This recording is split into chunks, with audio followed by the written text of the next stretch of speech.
Und man muss konsequent sein und auch sagen, keine Waffen mehr an die Türkei, die ihr Morden gegen die Kurden und andere Bevölkerungsteile unterstützen.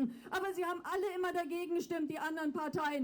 Und deswegen sage ich es hier auch nochmal, wer Waffen liefert in solche Kriege, der macht sich mitschuldig. Αλλάζουμε θέμα, κυρίες και κύριοι. Στον Α μίλησε αυτοεξόριστο στη Ζηρίχη διευθυντής της εφημερίδας Zaman, την οποία έκλεισε η κυβέρνηση του Ερντογάν. Ο Τούρκος δημοσιογράφος περιγράφει πως κατάφερε να το σκάσει από την Τουρκία λίγο πριν συλληφθεί και προειδοποιεί για ένα στημένο επερχόμενο επεισόδιο στο Αιγαίο ή τη Θράκη.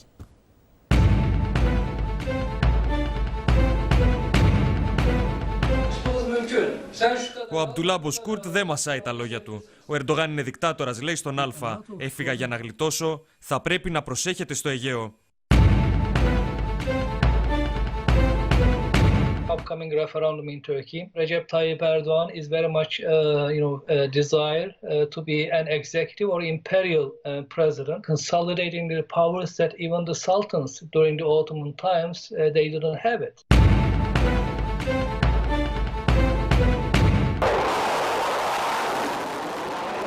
Do you fear that something could go wrong in the Aegean? Things may go wrong. Back in 2003 and 2004, we discovered actually the neo-nationalists in the Turkish military trying to plot a crash over the Aegean between the Turkish and the Greek F-16. It was a false flag, even shooting, or instructing a Turkish Air Force pilot to shoot down a Turkish F-16 and blame this incident to the Greek side. Do you believe, Abdullah, that if things go wrong in the polls before the referendum, that perhaps something staged could happen in the Aegean?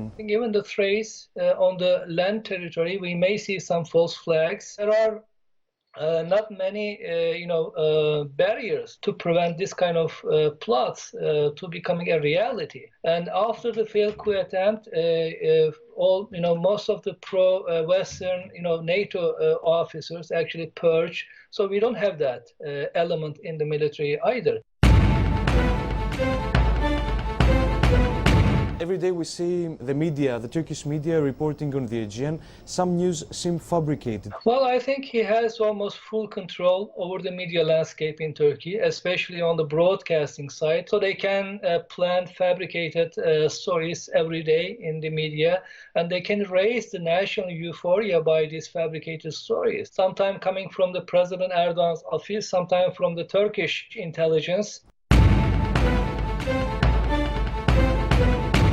Ερευνητής δημοσιογράφος, διευθυντής της εφημερίδας Zaman στην Άγκυρα μέχρι πριν λίγους μήνες. Ζει αυτοεξόριστο στη Ζηρίχη, από όπου και μιλά στον Α. I'm in self-exile. I'm forced to move out of Turkey after the failed coup attempt.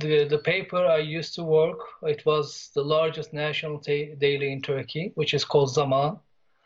That was seized by the government on trumped-up charges back in March, way before the failed coup attempt.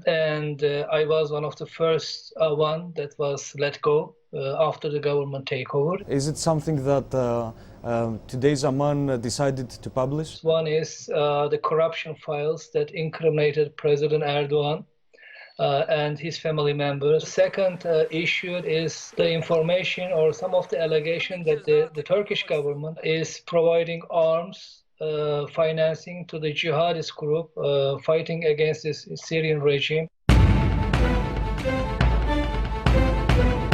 Είδε τους συναδέλφους του να φυλακίζονται, τη μητέρα του να συλλαμβάνεται. Αναγκάστηκε να αποδράσει από την Τουρκία και να βρει άσυλο στην Ελβετία. I rushed to the airport and I was lucky to get out of the country. And my family later joined me. They detained my mother. She is 79 years old. The police came to her house, ransacked the place and dragged her for questioning. Are you afraid that some repercussions would find you or your family? Yes, I know the risk. I get the death threats, all kind of insults every day. I know the Turkish government sending intelligence officers even to the country that I fled to profile or to put a surveillance. But that's the risk you need to take. Otherwise, if you just become silent, then the government and these thugs back in Turkey will win. When do you plan to go back? When the rule of law goes back, then I will definitely go back to my country. Λοιπόν, είδαμε